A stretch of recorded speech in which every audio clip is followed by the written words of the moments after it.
Hello everyone, एक बहुत बड़ी गुड न्यूज़ है फॉर एसआईएफ एस्पिरेंट। आपका जो एनआईएसएम सीरीज़ 13 है वो अभी आपको देने की ज़रूरत नहीं है।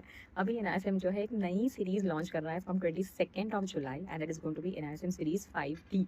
तो अगर आप एसआईएफ डिस्ट्रीब्यूटर बनना चाहते हैं तो 5D ये सीरीज़ है जिसके लिए आपको प्रिपेयर करना है। यहाँ पे combination of mutual fund, that is entire portion of mutual fund 45% weightage के साथ ये आ रहा है, प्लस आईआरडी का, दैट इज इंटरेस्ट डेरिवेटिव का 20% पोर्शन जो है वो वेटेज कैरी करेगा, और रेस्ट ऑफ द वेटेज जो है that is given to your equity derivatives. तो यहाँ पे कॉम्बिनेशन ऑफ 3 रहेगा। करेंसी डेरिवेटिव जो है वो यहाँ पे हटा दिया गया है। ये फर्स्ट गुड न्यूज़ है।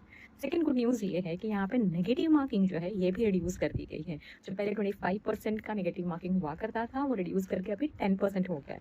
मतलब अगर आपके 10 क्वेश्चन रॉन्ग जाते हैं तभी जाके आपका एक एडिशनल मार्क कटेगा। तो पहले जब भी आपका एक क्वेश्चन रॉन्ग जाता था तो 1.25 मार्क कटते थे, अभी 1.10 मार्क कटेंगे अगर वो क्वेश्चन रॉन्ग जाता है। अगर वो अनअटेम्प्टेड रहता है तो 1 मार्क कटता है। आपको ये कैलकुलेशन जो हमने पहले ही बहुत बार समझा दिया गया है। उसके बाद जो है जैसे ये सेकंड गुड न्यूज़ है कि नेगेटिव मार्किंग जो है वो रिड्यूस कर दी, पूरी तरह से हटाई नहीं है। हाँ, लेकिन पेपर जो है ये 150 मार्क्स का ही रहेगा, 150 एमसीक्यूज रहेंगे।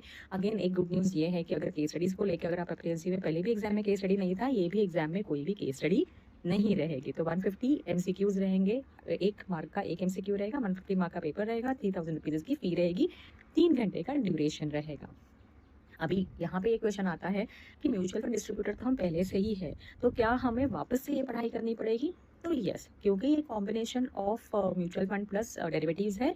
एसआईएफ भी यही कॉम्बिनेशन पे जो है ये प्रोडक्ट बना हुआ है, तो इसका नॉलेज जो है आपको थोड़ा रिपीट करना ही पड़ेगा। अगर आप पहली बार म्यूचुअल फंड की एग्जाम दे रहे हैं, और मतलब पहली बार, जैसे बहुत सारे एमबीए स्टूडेंट्स वगैरह दे रहे हैं या कॉलेज स्टूडेंट्स जो दे रहे हैं, उनके लिए बहुत अच्छा हो गया है कि एक ही एग्जाम में आपका दोनों रजिस्ट्रेशन जो हो रहा है, मतलब एमएफडी भी आप बन रहे हैं एंड एसआईएफ डिस्ट्रीब्यूटर भी यहाँ पे आप बन जाओगे। मतलब आपको जो एआरएन और बाकी सारा प्रोसेस लेना ही है, लेकिन हाँ, आपका जो क्वालिफाइड है, मतलब क्वालिफिकेशन है, जो रेगुलेटरी कंप्लायंस के हिसाब से जो क्वालिफिकेशन चाहिए, मिनिमम क्वालिफिकेशन, वो आपका यहाँ पे रेडी हो जाएगा अगर आप ये एग्जाम क्लियर करते हो।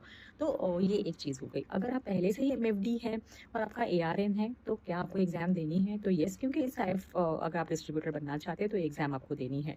तो ये एक चीज़ रहेगी। अगर एक चीज़ और एडिशनल जो अच्छी हुई है वो मैं ये कह सकती हूँ कि अगर आपने म्यूचुअल फंड डिस्ट्रीब्यूटर की एग्जाम दी है और उसको से 2 साल हो गए हैं और रिन्यूअल जो है वो 1 आध साल में है, तो अभी आप अगर ये एग्जाम दे देते हैं 5D का, तो आपका जो है वो ये काइंड ऑफ रिन्यू, मतलब ये एक नई एग्जाम का ये हो जाएगा, मतलब रेडी हो जाएंगे आप इसके लिए, और आपको वापस से फाइलें देने की ज़रूरत नहीं पड़ेगी। तो ये दोनों रिन्यूअल जो है, तो जैसे एसआईएफ का रिन्यूअल और एमएफडी का रिन्यूअल, एजुकेशन मतलब आपका क्वालिफिकेशन पॉइंट ऑफ व्यू से मैं बोल रही हूँ, तो वो एक ही टाइम पे हो जाएगा। तो अभी आपका सीपी जो आएगा वो आगे 5D का सीपी आएगा, आपको 5A का अलग से सीपी करने की ज़रूरत नहीं है। तो इतना तो आपको शायद क्लैरिटी आ गई होगी। अभी दूसरी जो क्लैरिटी हमें जो अभी चाहिए एज ऑफ नाउ, वो चाहिए कि क्या हमने पहले से अगर एग्जाम बुक की होगी, मतलब अगर बहुत सारे हमारे स्टूडेंट्स जो है उन्होंने 13 एग्जाम जो है पहले से बुक की हुई होगी, तो यहाँ पे हमें क्या रिफंड मिल सकता है कि नहीं? तो उसके लिए आप 1 आध दिन का आप थोड़ा सा वेट करिए, हम उसके बारे में जो अपडेट है वो भी लेके आएंगे। और जो हमारे स्टूडेंट्स हैं जो पहले से ही हमारे कोर्स में एनरोल्ड है, उनको 4-5 दिन रुकने पड़ेंगे। बाई 22 और 23 ऑफ जुलाई जो है हम इसको पूरा अपडेट कर देंगे, और जो नया कोर्स जो बना हुआ है 5D में, अब सभी को वहाँ पे शिफ्ट कर दिया जाएगा विदाउट एनी एडिशनल कॉस्ट। तो don't worry about it, you will be prepared for the exam, well prepared in fact for the exam, because बहुत सारी चीज़ें भी मेलो डाउन हो गई है, थोड़ी सिंप्लीफाइड हो गई है, तो पासिंग के परसेंटेज या पासिंग के चांसेस जो है वो ऑटोमेटिकली बढ़ गए हैं।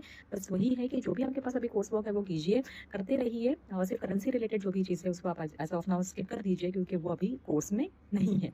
तो म्यूचुअल फंड का भी आपको एक्सेस जो है वो इमीडिएटली दिया जाएगा, और ये वाला एक्सेस तो आपके पास है ही, आपका 13 का एक अलग से कोर्स बना के आपको उसके लिए जो है वो ऐड कर दिया जाएगा उस कोर्स में।